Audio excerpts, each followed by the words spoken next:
नमस्ते, प्रणाम। स्वागत करती हूँ अपने यूट्यूब चैनल पे। आप सभी को, जितने भी दर्शक लोग देख रहे हैं, सबको तहे दिल से प्रणाम। आप सबके बीच में एक देवी गीत लेकर आई हूँ। कैसा लगेगा कमेंट बॉक्स में जरूर बताइएगा। आइए हम देवी गीत सुनाते हैं।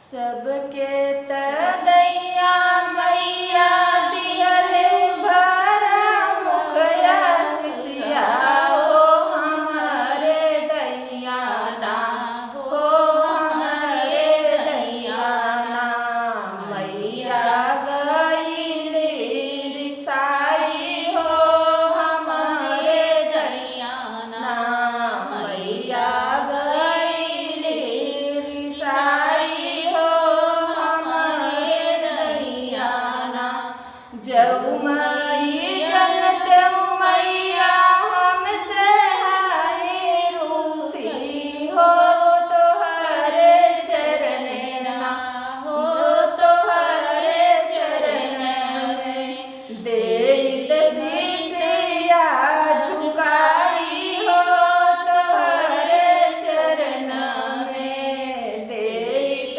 शीशिया झुकाई हो तोहरे चरण में सबके दियल मैया भर मुखया सिसिया हो हमारे दैया ना हो हमारे दैया ना मैया गईली रिसाई हो हमारे दैया ना मैया गईली रिसाई हो हमारे दैया ना जऊ